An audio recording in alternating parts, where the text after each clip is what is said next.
Assalamualaikum warahmatullahi wabarakatuh. Alhamdulillahirabbil alamin. Assalatu wassalamu ala asrofil anbiya'i wal mursalin wa ala alihi washabbihi ajmain. Amma ba'du.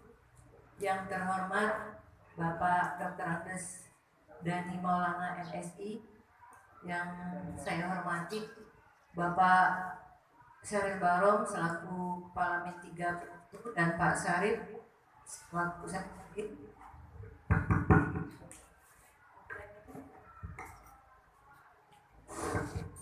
Pak Syarifuddin selaku Kepala Min 2 Bandung Baru, dan satu lagi Bumi sedang dalam perjalanan, dan kepada Bapak Ibu seluruh kepala madrasah se-KKM Pringsewu.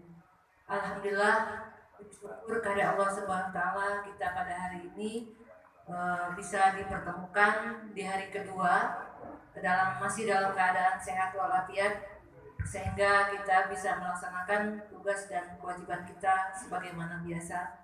Salawat serta salam tak lupa kita sanjungkan kepada junjungan Nabi besar kita, yakni Nabi Muhammad SAW. Bapak Ibu yang saya hormati, hari ini kita perlu mengucapkan selamat datang kepada Bapak Dr. Andes Dhani Maulana MSI selaku pemateri kita pada hari ini. Alhamdulillah Bapak sudah sampai dengan sehat selamat Pak di Min 4 Pringsewu. Mungkin baru pertama kali ini Bapak memasuki wilayah kami, agak pelosok gitu. Kebetulan Pak Dhani 2 kali kita mengundang untuk acara madrasah, ditaruhnya yang di jauh-jauh. Pertama waktu itu IKM juga ya di Min 2 Bandung Baru. Masih ingat nggak Bapak Ibu?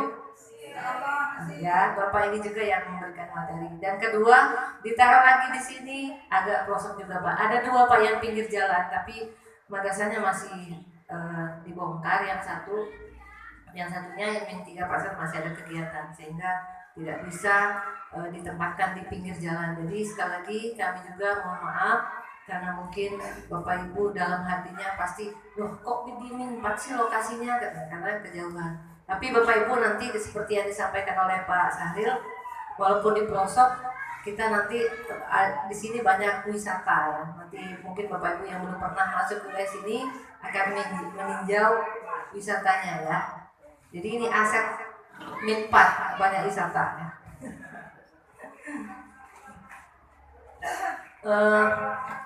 Perlu kami sampaikan juga Pak Dhani bahwa Min 4 Pringsewu ini wilayahnya seperti ini sangat sempit juga, karena ada 2 madrasah, ada 1 atap, MTS 1 atap, yang mungkin dalam waktu dekat mereka juga nanti akan pindah lokasi karena ada lokasi baru, ada bantuan dari SPSN, tapi belum memadai, masih 6 lokal, sehingga masih di sini juga dipakai itu. Tapi nanti setelah ada bantuan lagi, mereka akan sepenuhnya pindah menjadi MTS 3 Negeri Pringsewu. Itu sedang proses penegriannya. Baiklah Bapak Ibu semua, di sini materi kita yang akan disampaikan oleh Bapak Dhani tentang pengembangan kurikulum Pak ya. Karena memang dulu waktu Bapak menyampaikan materi itu masih membayang-bayang gitu, belum paham sepenuhnya. Dan mungkin sampai hari ini Bapak Ibu belum paham juga Bapak Ibu ya. Sementara kita sudah diwajibkan untuk melaksanakan kurikulum merdeka. Nah, untuk merancang membuat kurikulumnya itu masih meraba-raba gitu Pak.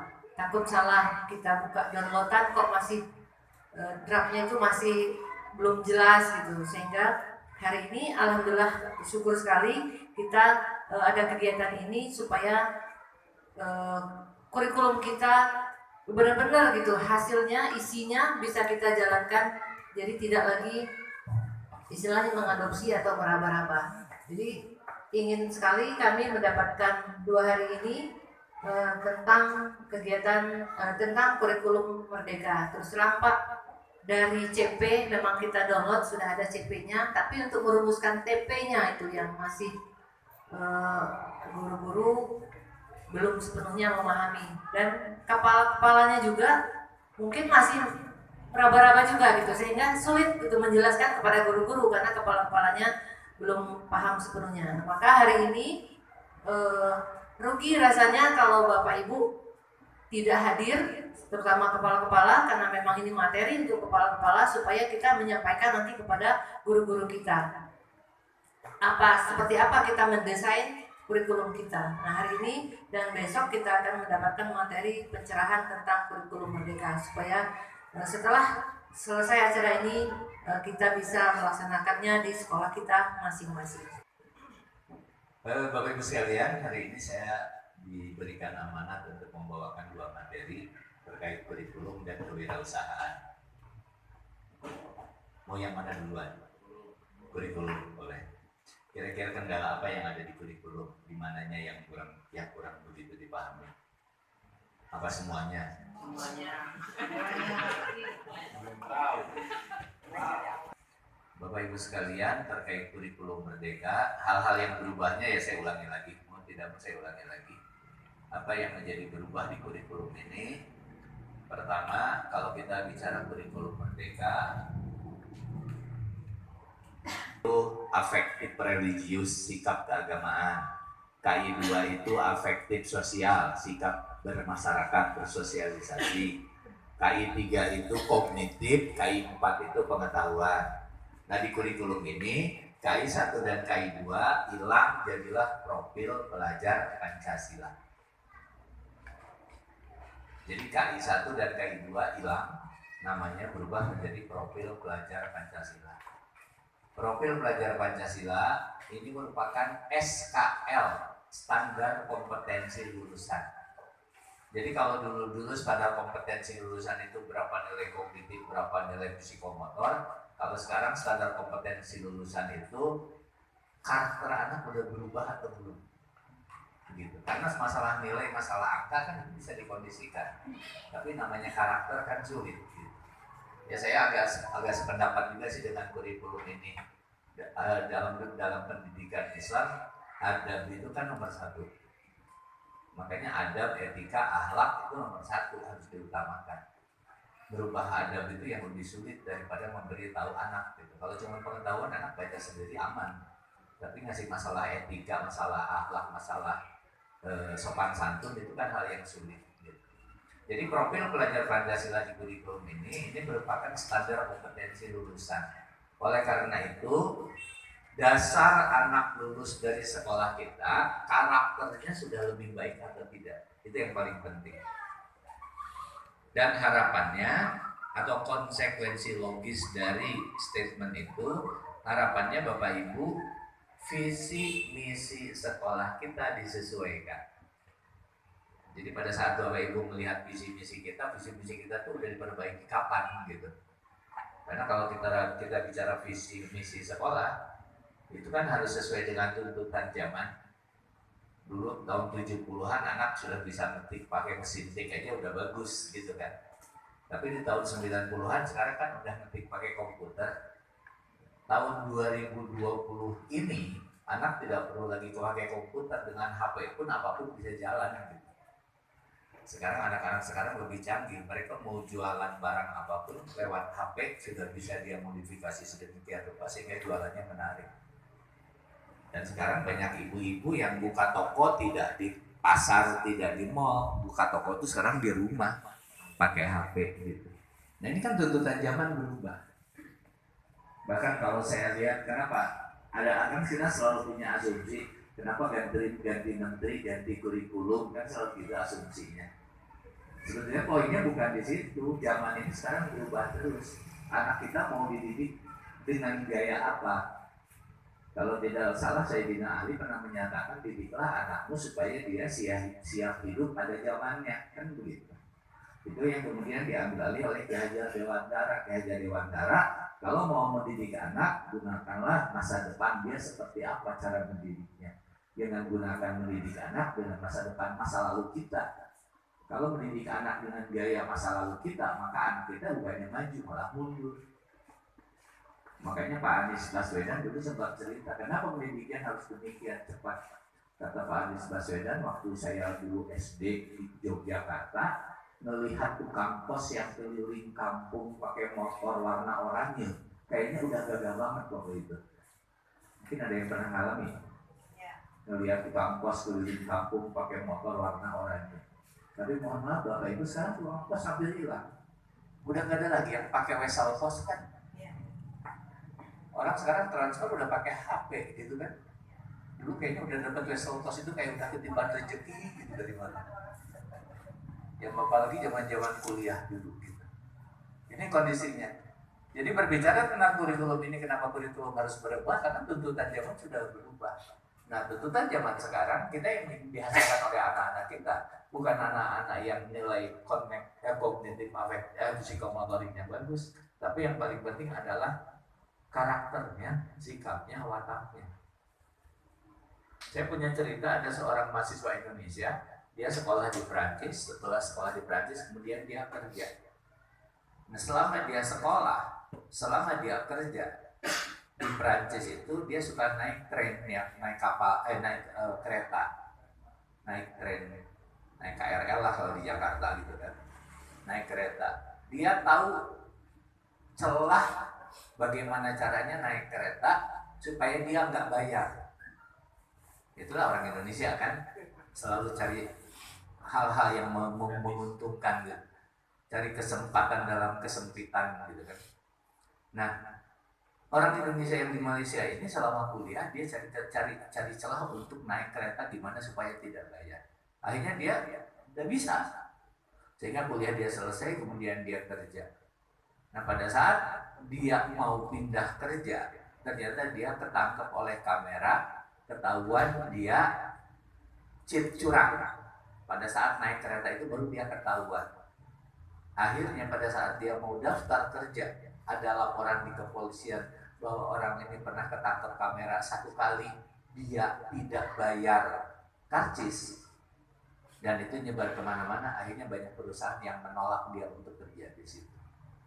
Kan mohon maaf Bapak Ibu sekalian, anak-anak kita kenapa karakter harus dijadikan standar utama dari dunia pendidikan? Kita sudah paham, banyak orang yang sekarang sudah jadi pejabat, bahkan jadi anggota dewan yang terhormat istilahnya, tapi adab dan etikanya tidak memperlihatkan orang yang berpendidikan. Itu yang sekarang kita perbaiki. Kalau orang akhlaknya sudah bagus, mohon maaf, kalau orang akhlaknya sudah bagus, mau ngambil barang punya orang pun kan rada mikir-mikir. Ini kan dosa, ini kan tidak dilarang oleh agama, ini kan haram kan gitu.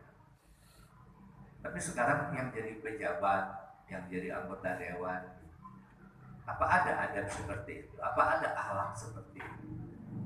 Ini yang jadi masalah. Saya kemarin membaca sebuah laporan tentang korupsi yang dilakukan oleh partai-partai.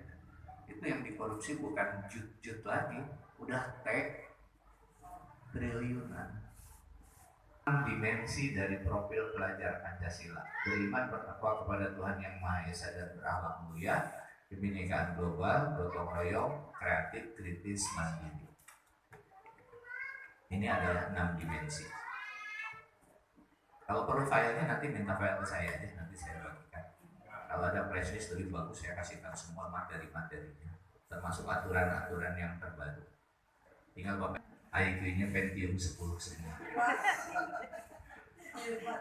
Asal tidak hang aja. Jadi kalau udah ngeblank, udah hang laptopnya kan udah tinggal matiin aja. Bapak Ibu sekalian, kalau dulu bicara KI 1 dan KI 2, Bapak Ibu terapkan di kelas. Kawan-kawan dulu itu kan menerapkannya di kelas, dikuatkan di kelas, dan dinilai di kelas. Jadi waktu kurikulum 13, guru ngajarin bagaimana dulu istilahnya karakter, bagaimana disiplin, gotong royong, saling menghargai, kan dulu diajarkan di kelas, dibiasakan di kelas, dikuatkan di kelas, sekaligus dinilai di kelas. Tapi di kurikulum ini Guru-guru pada saat masuk kelas, dia membiasakan ini. Dia membiasakan, dia melatih, dia menguatkan. Yang nilai bukan guru yang ngajar. Yang nilai nanti pada saat siswa melakukan sebuah kegiatan yang namanya proyek penguatan profil pelajar Pancasila. Jadi 6 dimensi ini merupakan standar yang harus dikembangkan ke anak-anak kita dengan harapan anak-anak kita betul-betul memiliki karakter yang bagus.